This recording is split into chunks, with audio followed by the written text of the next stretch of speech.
Good morning, afternoon, or middle of the night, wherever you are. As I record today's episode, it's currently sleeting on top of about a quarter inch of snow on top of more sleet. So we're under a winter storm warning here in North Texas.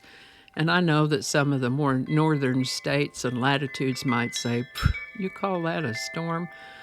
But we're not geared for it here, so I'm going to get this episode recorded, probably with minimal editing, and get it up and get it uploaded so I don't have to worry about it. That said, today we'll be looking at some fascinating moments from the past, uncovering the meaning behind an intriguing word, and celebrating one of music's most iconic collaborations. January 10th is a historically significant day indeed, so let's step back in time to explore just how this day shaped history, language, and culture.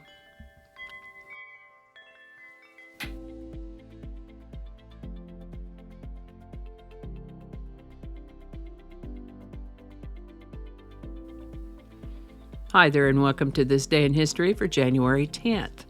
January 10th is, of course, the 10th day of the year in the Gregorian calendar, with 355 days remaining to the end of the year, most years, or 356 if it happens to be a leap year. And I realize that the heater just came on. My apologies for that background noise, but I'm not willing to turn it off today. Today's word is cove. Cove is usually a noun. It can also be a verb. As a noun, a cove might be a geographical feature, such as a small, sheltered bay or inlet, often surrounded by cliffs or hills. A cove may be a recess or small indentation, such as in a wall or a ceiling. In architecture, a cove may be a concave molding or arched section where a wall meets a ceiling. As a verb, cove basically means to make or create a cove. The word cove comes to us from Middle English, Proto-Germanic before that, and there's also a reference to Old Norse. Wherever we see it, there's a theme of a hollow space, shelter, or sheltered place. First known use of the word cove goes back to before the 1100s, but we really begin to see it in about the 1300s. Cove. The word cove was suggested for Word of the Day by YouTube viewer at Cove-TV 2024. Thanks, guys. And if you have a word you'd like us to look into, drop it in the comments and we'll check it out. And with that, a few days ago, on January 7th in the year 49 BC, the Roman Senate had declared that Julius Caesar would be declared public enemy unless he disbanded his army. Guess what? He didn't do that. Instead, that declaration signaled to Caesar's supporters to go support him.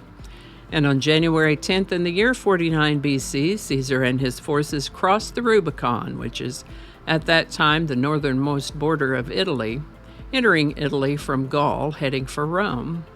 A civil war followed, and Caesar's victory ensured that he would not be punished for this defiance. And so, the Roman Empire began its transition from a republic being ruled by the Senate to an empire with an emperor. The thing about it is that an empire can really benefit its people if it has a good emperor. The other side of that coin is that a bad emperor, or a series of bad emperors like they would later experience with Nero, Caligula, and the first 3 emperors in the year of 4 emperors, bad emperors can be devastating to an empire in so many ways. But it all started with the crossing of the Rubicon. Speaking of defiant individuals whose actions changed history, we've mentioned Thomas Paine before and his writings. He was an English-born American founding father, and he inspired the patriots of 1776 with his writings. He had come to America 2 years earlier, just before the battles of Lexington and Concord. And while Britain and the colonies were still at odds, and had been for a while, the full idea of an actual full-blown independence had not quite been fully entertained just yet. Thomas Paine found that the people in the American colonies seemed to have some sort of mindless loyalty to Britain, even though they were being so badly put upon, to the point that he surmised that people could have been led with a thread and governed by a reed. And on January 10, 1776, he published anonymously a 47-page pamphlet called Common Sense. The gist of it was a serious look at the question, what does the ideal government look like? And a persuasive argument to leave England's monarchic model of government in favor of a republic directly elected by the people. This little pamphlet was wildly popular. It's estimated that it sold around 500,000 copies in its first year. Common Sense by Thomas Paine. A day before yesterday was David Bowie's birthday, and as I mentioned then, he passed away 2 days after his 69th birthday in 2016, so today let's talk about a song associated with him, Under Pressure. Under Pressure was written by Roger Taylor, Freddie Mercury, David Bowie, John Deacon, and Brian May, and recorded in studio in the summer of 1981, released as a single in the fall of that year. Under Pressure was played live at every Queen concert from its release in 1981 until 1986 when Queen stopped touring. Under Pressure has been covered by other bands, featured in movies, and sampled in works by other artists. It's often called one of the best songs by David Bowie and Queen and is considered one of the best songs of all time. Interestingly, the music video does not include Queen or David Bowie, as they each had scheduling conflicts. So the video had to be done before they were either one going to be available. That said, I think the music video for Under Pressure amazingly depicts the concept, and indeed it is counted among the 100 greatest music videos of all time. Under Pressure by Queen and David Bowie. Link in the description.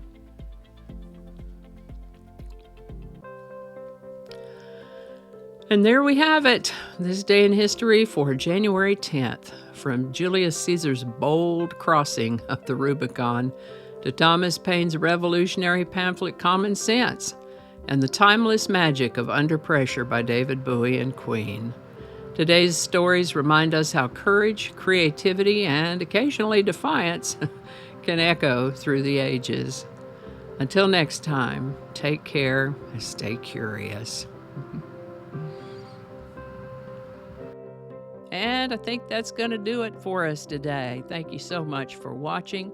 Consider subscribing if you haven't already. Feel free to share this video with a link in your email, messaging, or social media. If you enjoy this series, you can check out the playlist that contains these videos. I'll put a link to that in the description. That playlist lives on YouTube, so for other platforms, I'll include a link to my blog page. It's called No Really. You can also find me on Rumble, BitChute, and Odyssey. All those links in that description. Alrighty, that's all I can think of right now. Thanks again, and I'll see you next time.